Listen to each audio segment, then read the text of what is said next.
you folks out there. Tonight we got a very special treat from you. Quickly becoming one of my honestly favorite directors right now. I have with me Can Evernol. Welcome to the show. Hello, Uh, you're too kind, man. for those that don't know, I mean, you are the one that put out the movie Baskin, which we'll get into that one. But, you have actually a really nice little collection of films that are all over the place. It's not all just one the same. Mm. I got to view a lot of your short films, which I thought a lot of them were very unhinged. I loved them. And then, watching as your other works came, and then your newest one, Sahara, I thought was just, a totally different style of film, but it had the same raw aggression as your other films. Yeah, yeah. Thank you, man. Thank you. I'm so glad that you discovered and like connected with Baskin, so you were able to like also discover Sayara. And yeah, I've been like super lucky, and I've been on the run for the past 3 years. I had like three movies back to back. You've seen Sayara, and then after that, I shot a new film called The Turkish Coffee Table, and I've been it's a trying to very get a hold of that, and we don't have access in the US yet, but I've been looking for yeah. it. Yeah, which we have still like new official selections coming up from like prestigious festivals in Europe, but nothing in North Europe, North America yet for some reason. But hopefully it will get there. Yeah, and then Is I the have a new is one the like cooking Turkish up. coffee is the Turkish coffee table, is it based like kind of off the Spanish film? Yeah, I mean, while we were presenting Sayara in a little genre uh, area of Cannes Film Festival, there is the place is called Fantastic Pavilion, and Fantastic Pavillion's head of Fantastic Pavilion asked me if I would be interested in this like remake. I was like, "What is this?" And he tells me about it, and I said, "Like, why would people want to watch a Turkish remake of a Spanish art house film?" And he says, "Just watch it." And after I've seen, I'm like, "Oh my god!" Like, I know why he wants me to do this, and it's right down my alley, like in many aspects, but it's very different. It's very different. It's a horror comedy, but it's very dark horror I did comedy. honestly, I didn't find it very funny just because I have a kid, but my kid's older. But I didn't find it funny being a parent. I find it to have a kind of fare that you can only get from that kind of film. It's not your typical feel of a killer. It's not your supernatural fare. This is No, the no. feel of having to confront the truth. And Well, I I thought have that's the scariest thing. it is. I have two kids, and the charm and the interestingness of the film lies in the fact that it is really, really disturbing. Yet, as the audience, you find yourself laughing in these situations where you shouldn't laugh, and you feel conflicted. So that's the trick of the film. Oh yeah, because you see this guy just losing it, he's trying, and then you got the brother who comes up that thinks he can fix just anything, and then you have everybody doing their thing. Then it becomes almost at a point surreal because then I mean the funny part I guess would be also the neighbor. You got the young neighbor coming in at just the wrong time. The dog, you got the head under the table, but again, just the real fear of just having to confront the truth to tell someone you love something terrible that you know that's just going to destroy them. He tries to kill himself first. He doesn't get to establish that. I thought it did a good job in the pacing of that and telling horror in a different way. There's many ways to do horror. It doesn't just have to be this is one way. I've learned that, especially watching foreign films, that horror Mm, can be told so many different ways. The American audience, we love our horror story, but we love our final girls. We love these happy endings. I don't. I like the films like, things that end with, like what is it? Speak No Evil, the original version. oof. It just ends the way it ends, and it's not a happy ending. It doesn't have to be. Horror doesn't have to be happy. It has to be a little disturbing, a little startling, a little bit scary. It's not always Mm, hopeful. yeah. you know Watching some of your early films, I'm lucky I was able to, I found your film Baskin through watching one of these YouTube Facebook reels that says top 5 films you never want to watch, they'll disturb you for life. I'm like, okay, I gotta go watch all 5 now. Mm, Yours was like number 2 up there. I'm just like, okay, I gotta go find this. So I ordered, I'm a physical media person. I had to order it on physical media. Me And too. this comes with a whole bunch of great stuff, not only being in a beautiful 4K, but it also comes with the short film Baskin, and then it also comes with all your other films, which to my mother and father, I have to say, was just wild. That's a scary film too. And now I'm looking in my closet every time I'm with my wife. I'm serious. I'm scared. Um, and grandmother, and I really enjoyed the chest. I thought that was just totally Yeah. unhinged, totally not expected, but just this crazy just montage of just horror. It was Yeah, beautifully done. almost 20 years old now, that short film. And it's really interesting for me to look back on it, like so raw. It's as if it's like a painting of a kid in a way. Yeah. Yeah, was that your first short film, or was it Yeah. actually? Oh, well, Scrooge was your first short. Screws was my first short film that I shot in NYFA in the film school. And then I came back home, and The Chest was the first horror short film and the first short film that I shot with all my friends and my own capabilities. Awesome, awesome. So I take it you were born and raised in Turkey. Yeah.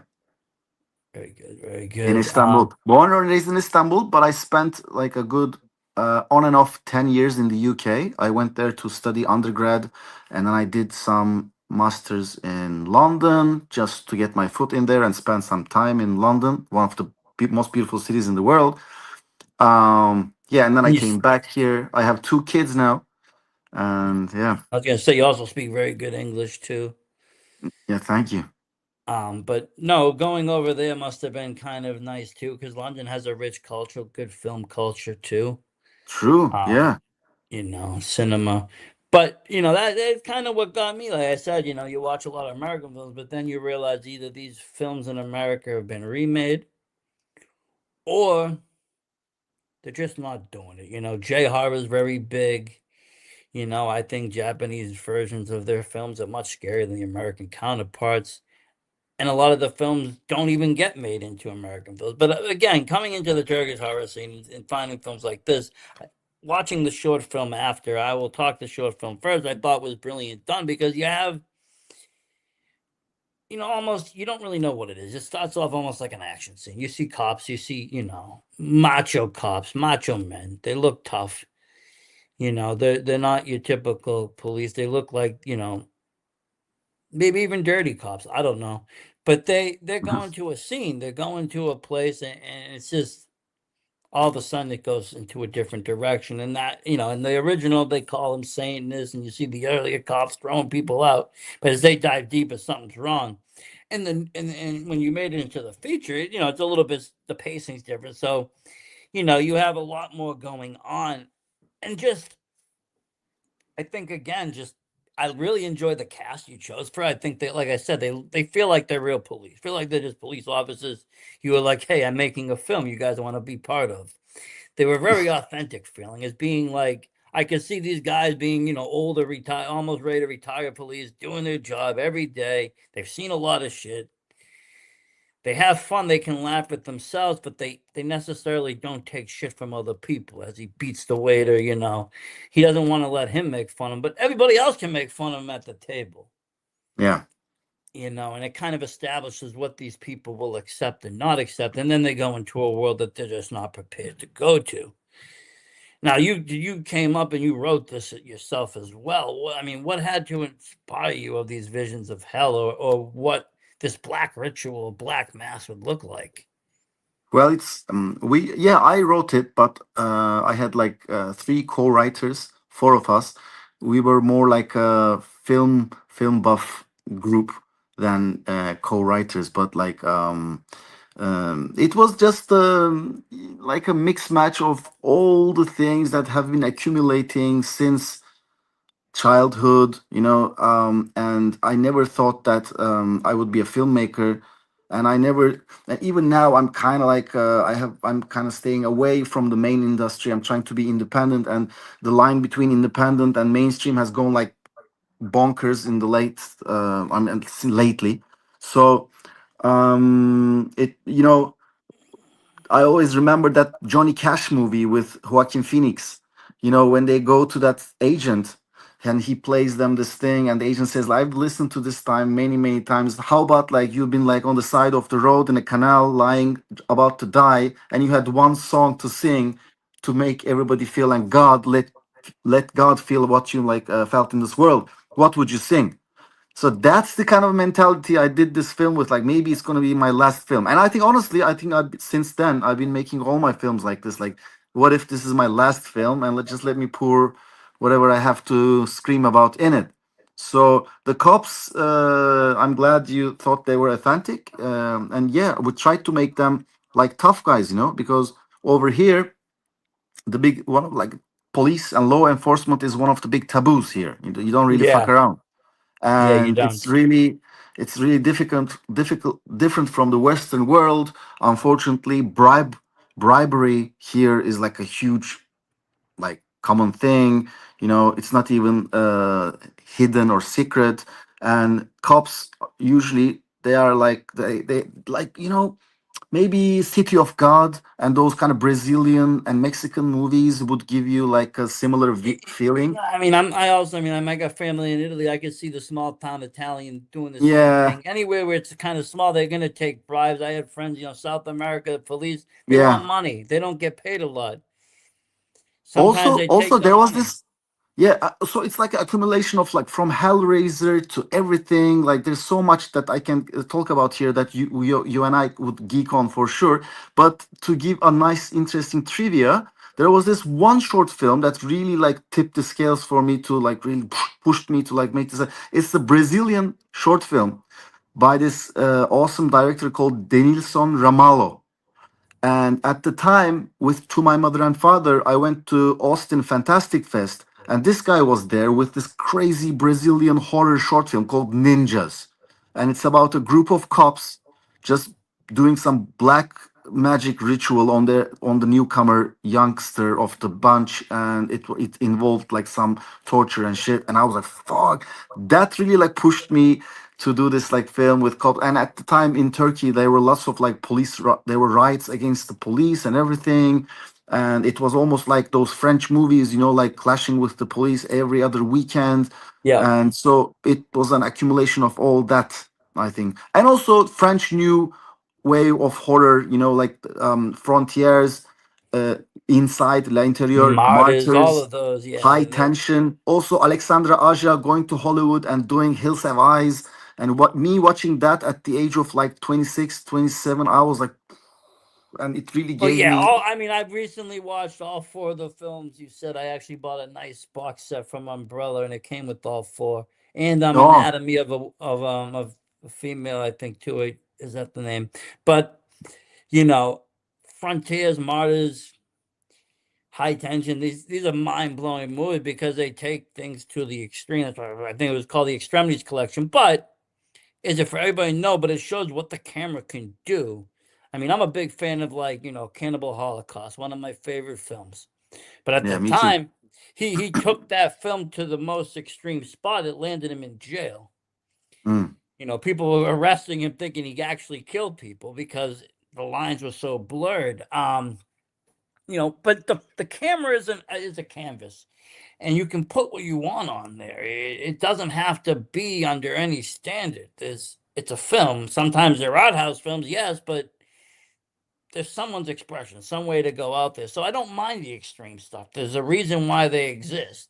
But it also changed the way of how you look at horror because not everything has to be, like I said, some killer behind you chasing you or something else. It changes what can scare you. yeah, yeah. And also like I think those French movies they lack the little sense of humor uh that their American counterparts would have, or British horror films at the Oh time. yeah. They always, no matter how extreme, they come with a little pinch of like comedy. And a good film should have some horror, some comedy, some romance. But these French films from that time, they had zero. They had no sense of humor whatsoever. They were fucking bleak, really dark films. And yeah, they were very convincing with their plastic makeup effects too. And yeah. They did change. Another one that changed the way I look is Irreversible. I thought that changed the way too, just having a film shot backwards and not, the horror just being somebody killed the wrong guy. It's like that's not really, a crazy horror film, but the horror is A, what's shown on the camera, and B, just A, somebody just got killed that's innocent, and B, this guy's going away for life, and there's all these atrocities that take place, and most likely this happens a lot, and just the way that it was just filmed and shot. Again, there's very little room for humor. They don't put jokes in this. No, no. I mean, I think it's also like coming from the same climate, same French cinema, and Gaspar Noé's film has a big impact on other French young horror filmmakers. I think for sure. That's a good Yeah. detail. Yeah. And again, I don't mind these endings to have bleak endings or to not have a final girl or somebody, save the day, because not everything needs to be this big blockbuster Hollywood, adventure. There's things that happen, unfortunately, in the world that are just dark, evil, Yeah. bad. I mean, we see that in Sahara. Okay, that's a great tale of this could happen. This has probably happened. There's people out there that this happens to. By the way, just a little edit. It's called Sayara. Sayara. Oh, Yeah. the H is pronounced with a Y. No, Sayara. Yeah, it's actually there's Oh, no it is H. Y. Yes, yes, yes. Yeah, yeah. Sayara. Yeah, it's a weird H with an apostrophe at the top, which is not in Turkish language.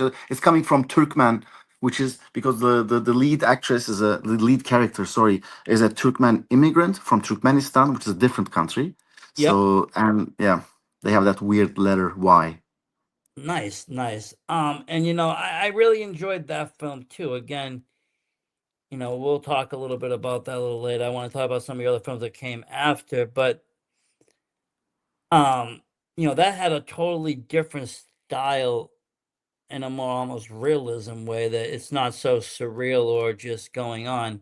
I mean, there was points in Baskin that I didn't know what was going on. Like I've watched a movie like probably 8 or 9 times just to see what I see. Because like the first time I watched it, I honestly thought they all died when they crashed into the car. They were dead.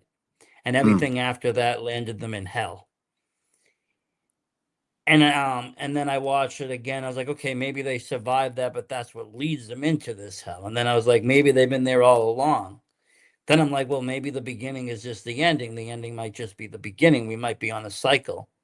I do want to ask you though, what caused you to use the representation with the toads? I thought that was interesting.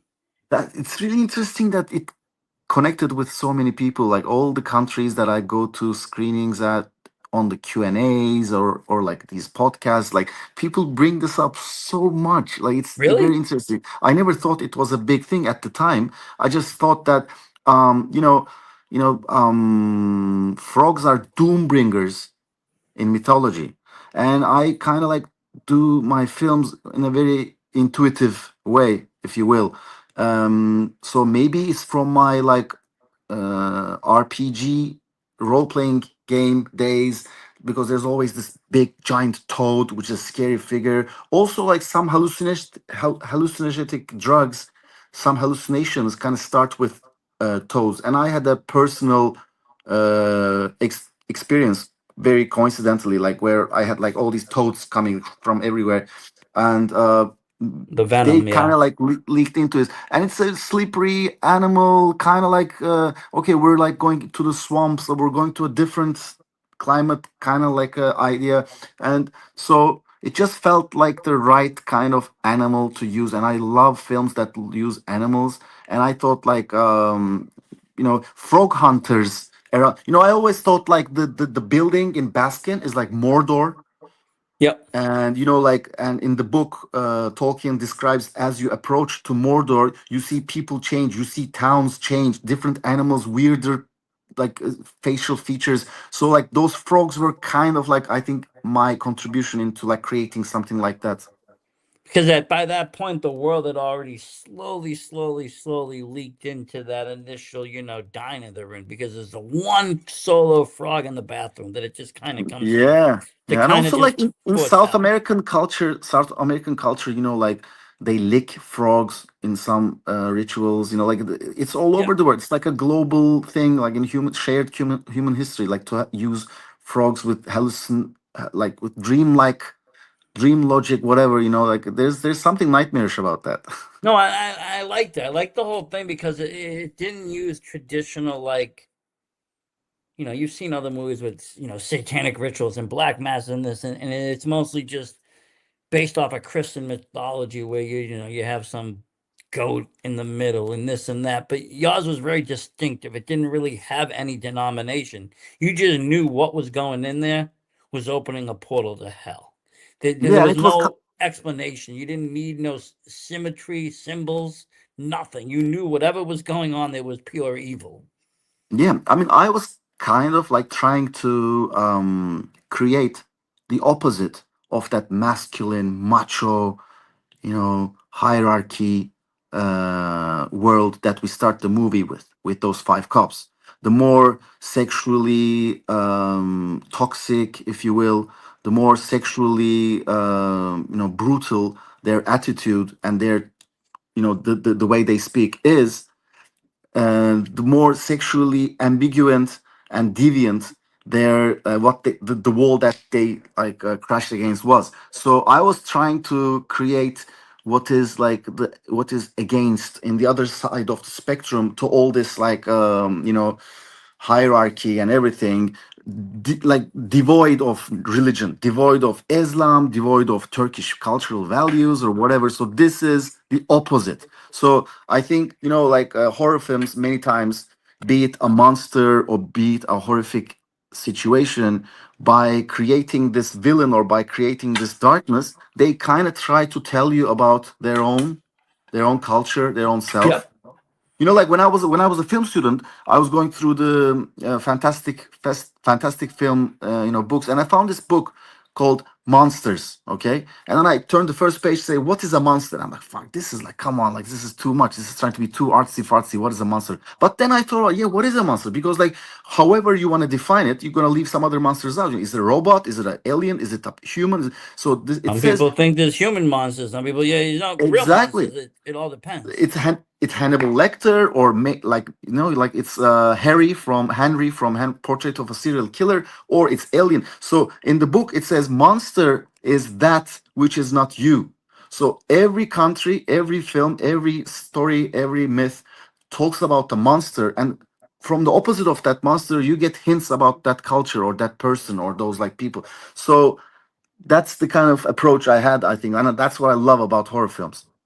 Yeah, no, especially even like, I mean, later on you would go to do, what was it? You were part of it. It looked like it was with a bunch of different people. What was it? Field Guide to Fantastic. Evil. Yes, Field Guide to Evil there, and it was a bunch of folk horror, and I love folk horror because it brings in different cultures or what different meanings and different Yeah, yeah, beliefs. But the other thing will quickly just finish with Baskin is I thought again the other perfect kind of thing was he was physically and looked scary. Was who you used. I'm never going to be able to pronounce his name, but who you yeah, used to be the high priest. yeah. Mehmet Abi, brother Mehmet, we call him. Mehmet And Abi. Unfortunately, he passed away recently. I saw that when I Uh, was doing some research. yeah, he was such a dear outsider artist. It's like if you go online and if there's lots to read about me telling how we met and everything. He has the most interesting story, and he was a non-actor. He wasn't an actor, but he was this very interesting, very unique facial feature guy, Yeah, um, who went and enlisted in an agency some years earlier. And it was a pure coincidence that I stumbled upon his picture when I was looking to find somebody like interesting to use in my short film yeah, to because he begin was. I with. was going to And say he was in your short film. He was sleeping. He was like, "Don't bother me. Leave me alone." yeah, it was just like a side character, and I didn't have the budget or the means to meet him beforehand. So I met him on the set, and he was a side character that we improvised on the set. And then after meeting him, I'm like, "There's like this guy is really interesting." And he told me like, "Mr. John, when I was a kid, I watched Beauty and the Beast on TV, and I said, this is my film, this is my story." He really had a poignant, poetic heart. Like he was a very interesting guy. And then I sent him the script when I wrote the feature, and I thought like, there's no way he's gonna be in it, because he's after all he's coming from a conservative background, you know, he's kind of Islamic and everything, but. you know, to my surprise, he goes and starts drawing all these like as if like a talented 10-year-old, you know, like very raw, very you know, outsider artist type of like drawings of the scenes from the film before he sees the film, just you know, from the script. And I was blown away, and then it really worked. Yeah, it And worked because of out his really nice. situation, because of his condition, he also had like very little body fat, which made his body look like he was miniature in size, but it was like a little Bruce Lee, you know, like he was very defined. Yes, it didn't have no fat. It was menacing. Honestly, I was just like, wow, because you could tell it wasn't no really, there was no special effects involved. It was just this.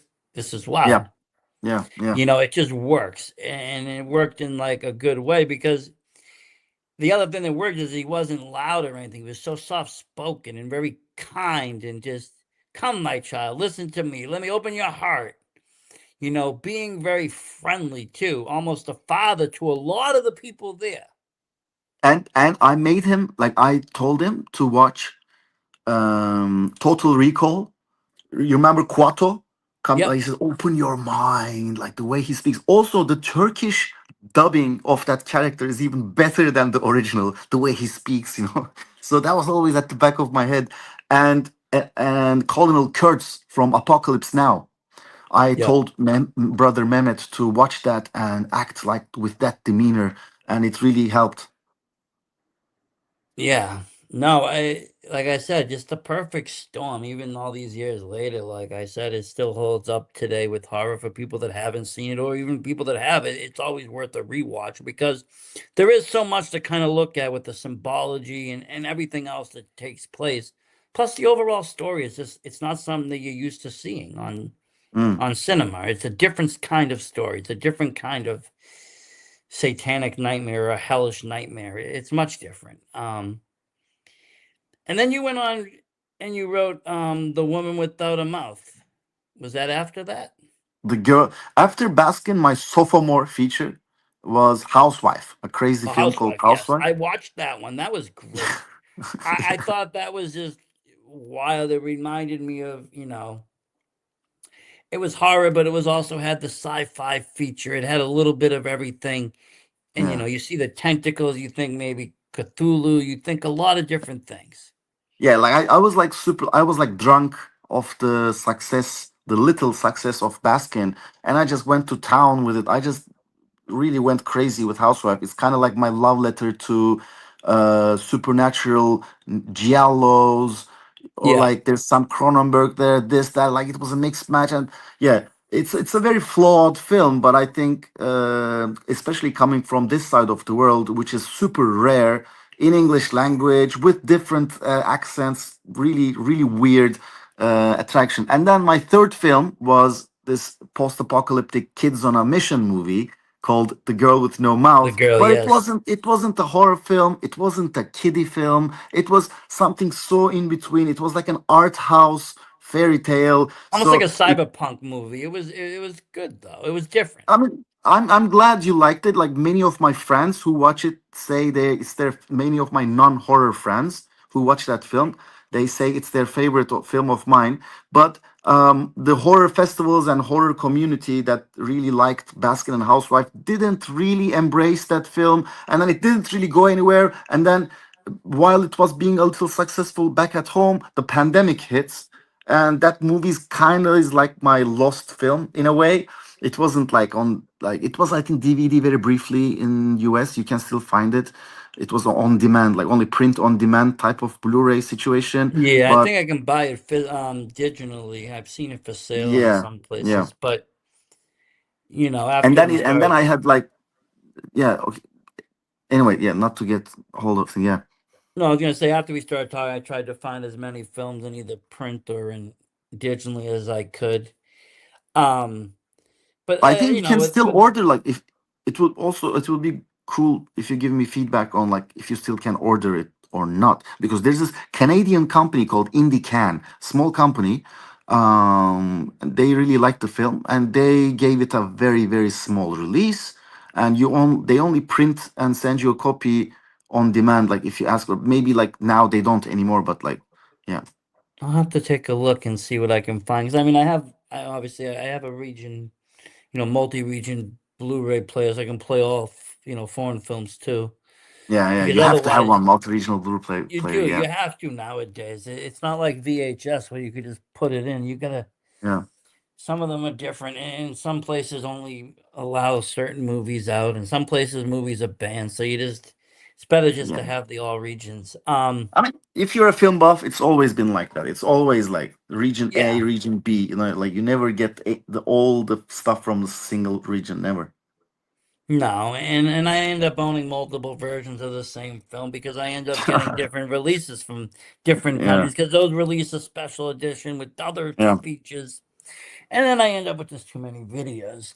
Um, for these films, what have been like your average budget? What do you walk in thinking of spending? Um, they were micro budgets, but nowadays all the budgets have gone so down, so low. So I don't know. But for instance, Sayara was around 300 grand, and Baskin and Housewife were a little higher, and then yeah, Turkish coffee table again was around like 250 maybe. So that's the kind of budget usually that I operated on. And these days, and it's always like I've been like Baskin was 10 years ago, so I can say I've been a feature filmmaker for the last 10 years. And with low budgets, I always buy my creative license, if you will. So like when you're making a low budget film, you can have the freedom to have the final cut, to have no censorship, and to do whatever you want on it, you know. And I love low budget films. I love from like I've always been a B movie fan, and I love being creative. And so yeah. I feel you. I've been starting, like I said, I've loved horror all my life, but I started to do short films and short 2-minute films, 5-minute films, 8-minute films. Just with what I got. I got a couple of cinematic cameras and some other things, and then, just slowly grow it and make it and put things that I have in my head and put them on camera. I've done a lot of with artwork and putting them into pictures and paintings. But recently, I've been wanting to do more, like I said, film and playing around with film. And then I really enjoy taking film and making something and then, playing around with it, grading it, changing the color. If you want to go giallo colors, you want to go, more 70s look, you want to go different styles.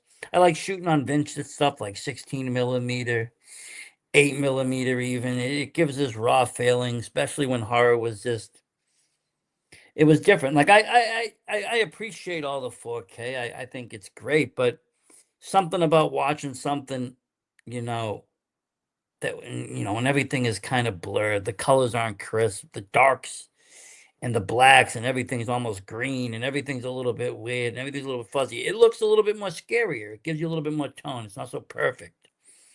It almost gives a sense it could be real. True.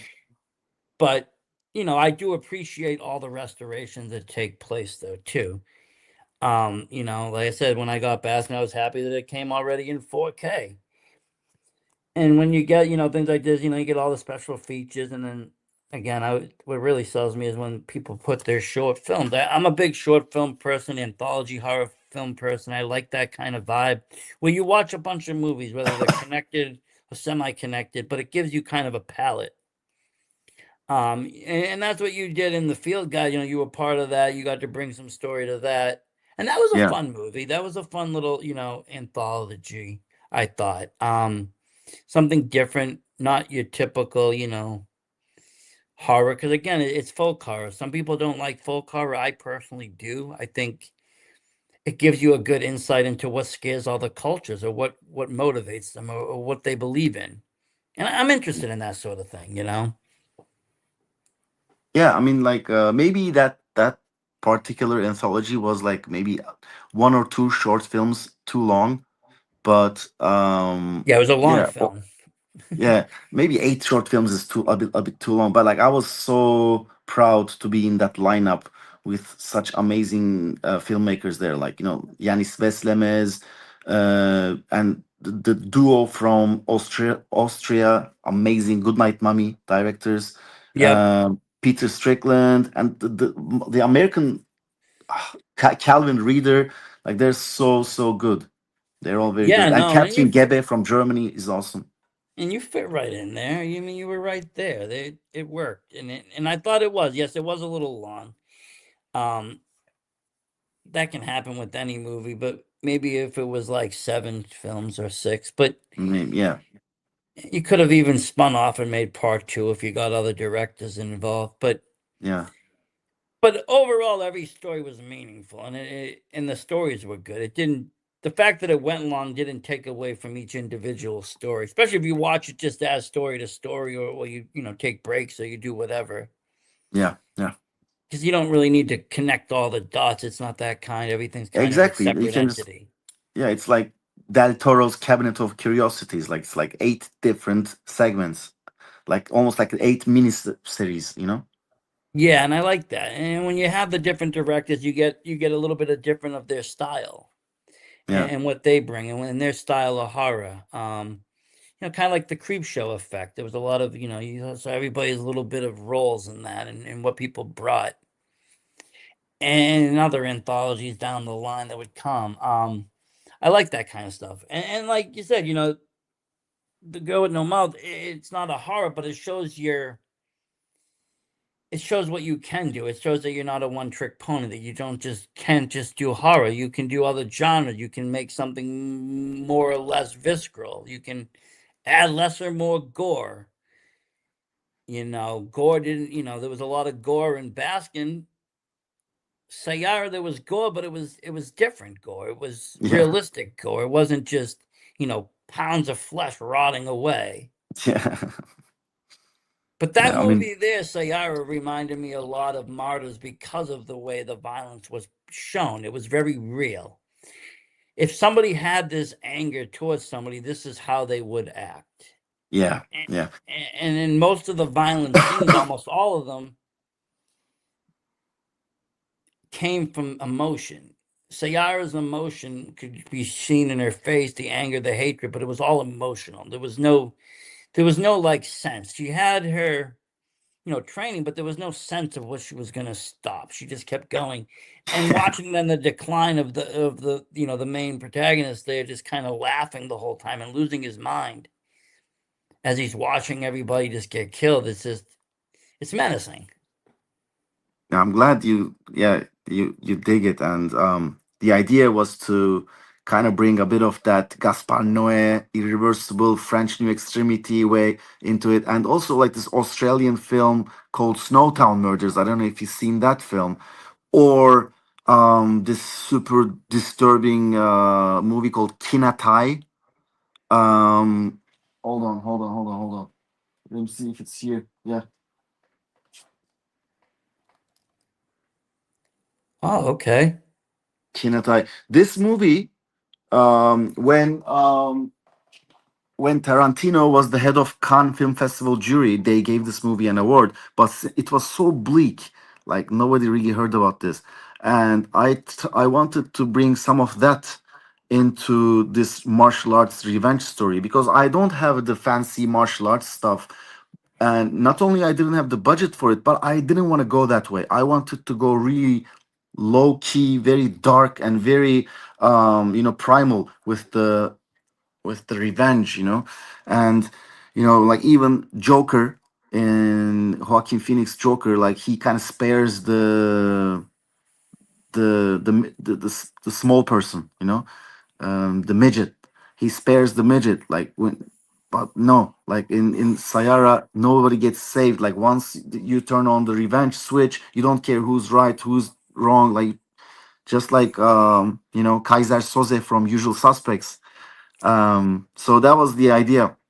No, and I thought it worked well. It was a different kind of horror because you knew something horrible was going to happen with their sister. You were just anticipating what, when.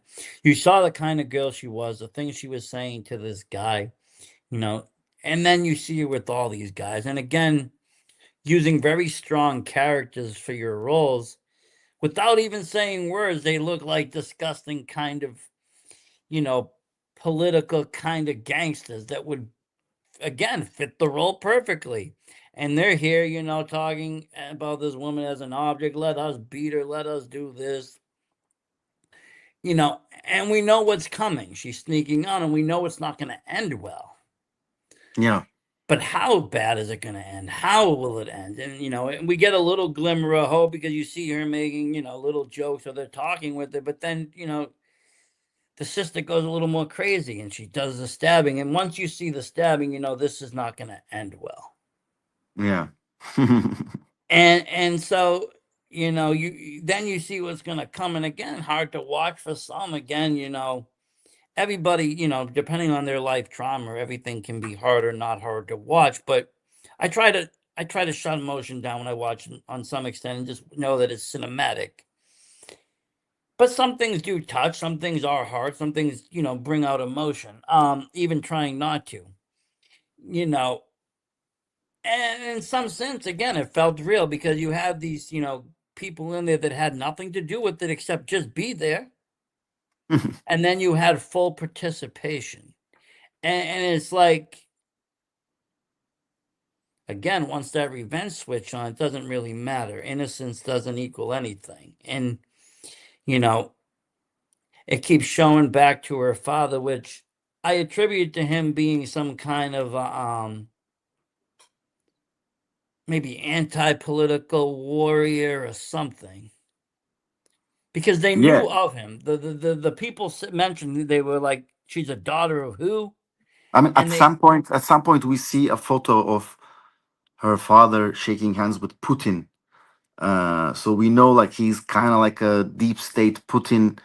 Putin kind of like this is like a different type of evil, you know. So if very the kids, KGB kind of very yeah, if the installed. spoiled kids like who commit the murder are connected to this corrupt political situation in Turkey, but this girl, she's connected to another like government situation where all governments are kind of corrupt in a way. So it's kind of like evil versus more evil kind of situation. And the father knew this as he was talking about the darkness. Everything he did, it wasn't like he was doing it with pride. It was taking his life Yeah, until he yeah, finally took it for him. And you could see with Sayara, she knew that would be, once she turned it on, that it would be the same as her dad. I think that's why she burned herself and did it that way, because she didn't want to end it that way. She didn't want to be living with the darkness. true. And it was a kamikaze like from the start in a way. The way It I see it was. now, watching it now again, visiting it again, that's how I kind of interpret it. It is, and it's poetic, and it's like, you know what, and it gives him some hope too, because he's like, I thought you were gonna let me go, and then he's like, I thought we were gonna fight. She's like, nope, nope, nope. I'm gonna change everything. I'll do what I'm gonna want to do. And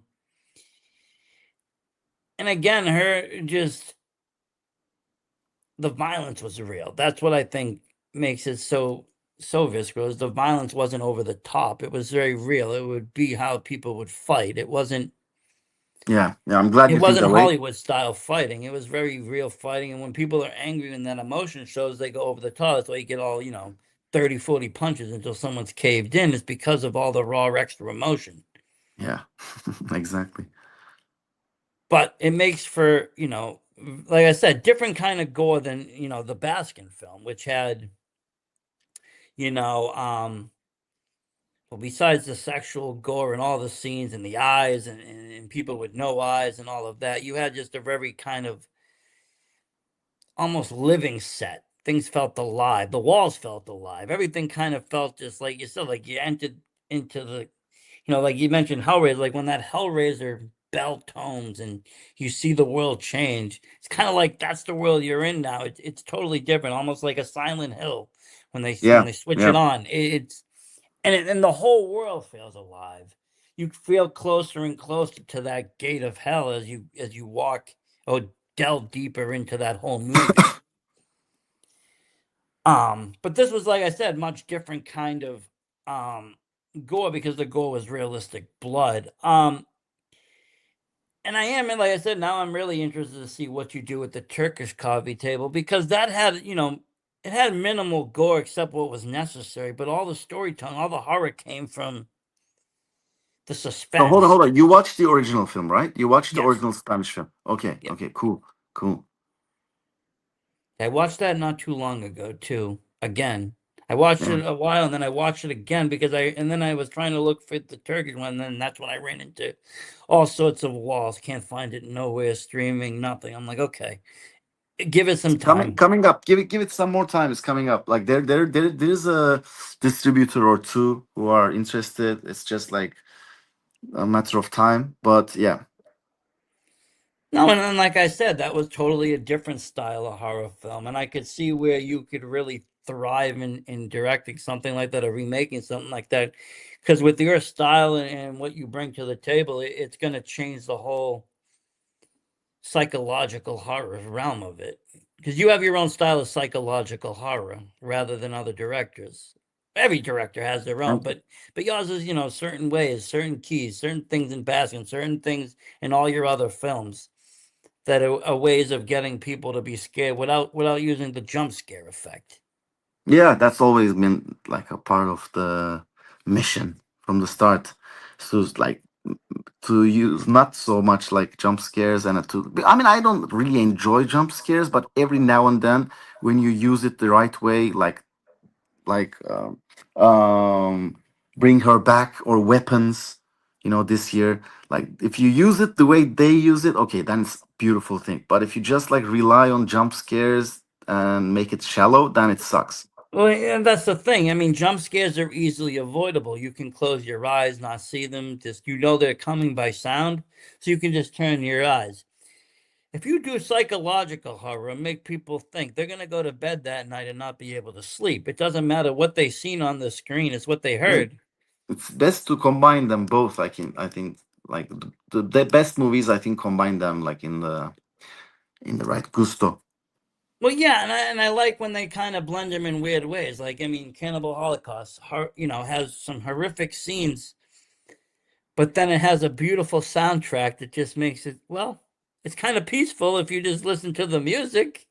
Yeah, I mean, a big part of Cannibal Holocaust's charm is the soundtrack, right? Oh yeah, Riz Orlini did an amazing job scoring that. He did great work. Yeah, yeah, And I thought that, it fit because it wasn't what you expect. It wasn't, if they were to remake that today, it would have a very dark or deep soundtrack. It wouldn't be so light. It wouldn't yeah. have those, classical tones. I mean, and I wasn't a fan of it, but Eli Roth's, Green Inferno, I thought was done terrible compared to older Cannibal films. I mean, even Cannibal Ferox was done very well. For being I for its I like time. Cannibal Ferox and Eaten Alive, also from Umberto Yep, Lenzi. that was Yeah, good as well. and there's this one with Ursula Anders, the Bond girl, the Mountain of the Cannibal God. That's also cool. Yep. Last Woman of Cannibal World, I think, is another. There's a few. I got a collection somewhere. But I like my Italian films, and especially exploitation. I think it has, a good. It brings a good spectrum to the horror world because, again, a lot of these people when they're making these films, they didn't have the high budget, nor did they have the Hollywood backing, so they were able to have more freedom. Like you said, once you get to the mainstream of Hollywood, there's certain things you can't do anymore. And I think that's where you can get constrained. Yeah, So besides the Turkish coffee table, any other projects you have for 26, 27 in the works thinking of? last summer I shot um, an erotic art house youth movie, a coming of age movie kind of thing, and like borrowing a page out of Harmony Korine, Larry Clark, Dogma type of filmmaking, and it was like I recently finished it, and I'm recently sending it out to festivals, but this is my first non-genre film. So all the genre festivals that I've been before are, like it's not their thing. So now, like this is the first time I'm sending this film to like new festivals, and as I said, I've been super lucky. Last 3 years, I had like Sayara, Turkish coffee table, and then now this is called Beril, name of the girl, Beril XXX. So, and I've been like super lucky. So I'm kind of taking a breather, just enjoying, and yeah, it's getting more and more difficult to do truly independent stuff, especially in Why? this part of the world. Why do you think that is? I mean, I think it's just we're going through a transition period with the social media and this the way we almost obey the algorithm, and it's kind of like we obey the standard, we obey the common denominator, and it, cinema is becoming more of a art than public entertainment. So there's less money now, so there's less so it's kind of like this is a transition period. I don't think it's going to be this bad. I think now, as Tarantino said, cinema is going through one of the worst times ever, just like the 50s maybe, he says, I think now it's really, dull filmmaking. But it's not only film, the same goes for music. As much as people hate Netflix, people hate Spotify too. I mean, artists, because of the monopoly, because of the blandness of everything. Yet we as consumers cannot do without Netflix and Spotify. So it's kind of Yeah, like I mean this it's the same transition thing. period. Yeah, I mean same thing if you want to work the social media, you want to work Facebook and YouTube. What name? I don't think one short film would get up there because they would all be flagged for this, that, this. It's very Yeah. hard to put a short horror film on there. So you have to play, like you said, the algorithm, put things that are toned down, that are safe for social media. But that changes. It changes I think everything. also People. because of the social media, the way things progressed so rapidly, now this political correctness became madness because the whole world is in the same room now. People really like becoming politically correct kind of like became something else, and now it's kind of like internet used to be a safe space, an escape from reality, and nowadays it's almost like reality is like a escape from internet type of situation. It can So be. yeah, the other day I saw this little caricature saying like this guy sitting at home like with a laptop, and it says social media has gone so mad, even just spending 2 hours watching a movie on your laptop is considered productive these days. So this is the times we're passing through. It's the transition period, as I say. I think that's the reason.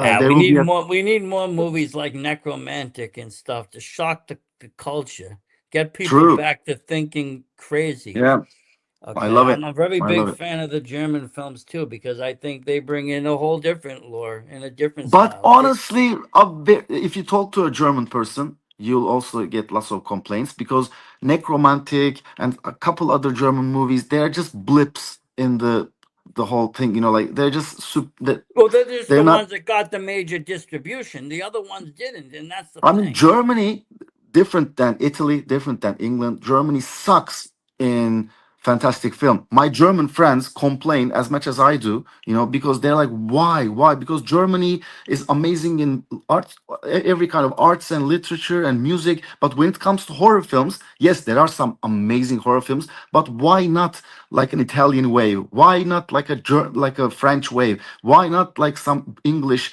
like hard hitting films? There's something really interesting about Germany and censorship, and this is the topic of another podcast. But yeah, I love Germany. Actually, I'm going to Germany next month to present the Turkish Coffee Table in the country's biggest genre festival, Fantasy Oh, that's Film Fest. awesome. But like Germany always has this contradiction, like about German horror films, like like selling less than American horror films, and like this becoming a problem. Da, da, da, da, da. Well, because nobody knows that Totus King even exists unless they go searching for it. I Yeah, mean, yeah, I think yeah, yeah.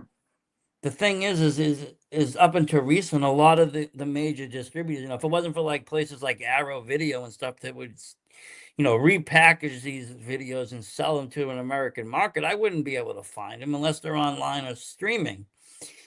Yeah, But true. I see these things, and I see collections. I seen the Jaw collection, but so I'm like, I'm just gonna buy it. Why not? It comes, it's Like beautiful. Sayara is recently coming out in Germany, and my German distributor, he tells me all about it. And unless it's like a big studio horror film, if it's an indie horror film, it is very difficult in Germany to get it out uncensored. So sometimes what they do is they do these Austrian R-rated versions coming out, and the German version still at this day and age in 2025, 2026, they are cut. Can you believe it? Like, like the video nasty days of the 80s or something, they are cut, or like the 90s in England. So yeah, there's that in Germany and censorship. And That makes it kind of hard too to get out there, especially if you're more yeah, into the extreme films. Um, it, I mean, every country has its rules and regulations. I mean, even U.S. has some. I mean, they wouldn't take that latest Terrifier film. He had to bring that elsewhere. I mean, the directors can still run into issue, but censorship trying to go because if you're trying to go worldwide, you really got to watch that because some films can't be shown or have to be edited a certain way to be even shown in the countries, yeah, yeah. depending on what is allowed for violence and so forth. But me, like I said, I like horror. I'm interested to see what comes in the next years, what people can do. Have you ever thought about revisiting the world of Baskin at all? Doing anything more with that? Yeah, but now brother Mehmet is has passed away. I think I'm less excited to do something with it. Yeah, no, I feel that. And again, my condolences on that. I was sad to see that when I was reading through for information.